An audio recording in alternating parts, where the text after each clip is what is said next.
Arestado ang dalawang Indian matapos hold upin umano ang kanilang kapwa Indian at stepmother niyang Pinoy. Nahulihan din sila ng dalawang baril at isang granada. May unang balita si James Agustin. Napasugod ang ilang Indian national sa police station matapos maaresto ang dalawang kapwa nila Indian na sangkot umano sa ilang insidente ng panguholda. Sila rin ang tumulong na kuyugin ng sospek na si Winder Daliwal sa barangay Holy Spirit, Quezon City. Sa follow-up operation naman ng pulisya sa area ng Fairview, nahuli ang kasabwat umanong si Manjit Hansra. Nakuha sa mga sospek ang dalawang baril na kargado ng mga bala at isang granada. Base sa investigasyon, magkaangkas sa motorsiklo ang biktima ng isang Indian at kanyang stepmother na Pinoy para maningil ng pautang. Nang harangin sila ng mga sospek at tutukan ng baril.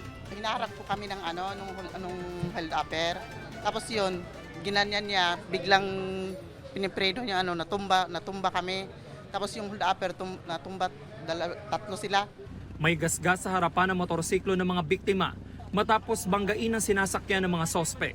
Gusto mo talaga yung mabanggahin, lagi na talaga yung hold up talaga yan eh. Itong mga suspect na nahuli ng tropa natin ay notorious na hold-upper na sakit ng ulo na ng Indian community at ang binibiktima nila ay kapwa nila Indian national.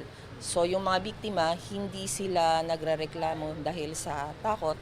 Yung iba kasi iniisip rin nila abala sa negosyo nila.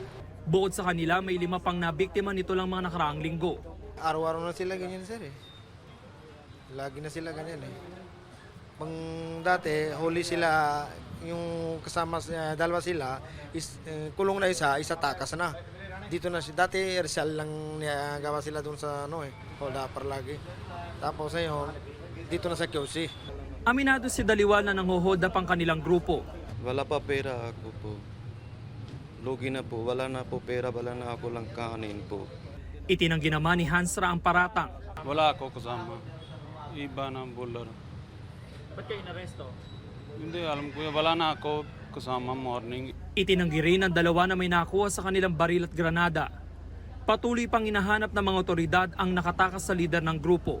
Maharap ang mga sospek sa mga reklamong robbery, paglabag sa Motorcycle Crime Prevention Act, Comprehensive Firearms and Ammunition Regulation Act in relation to Omnibus Election Code at illegal possession of explosives.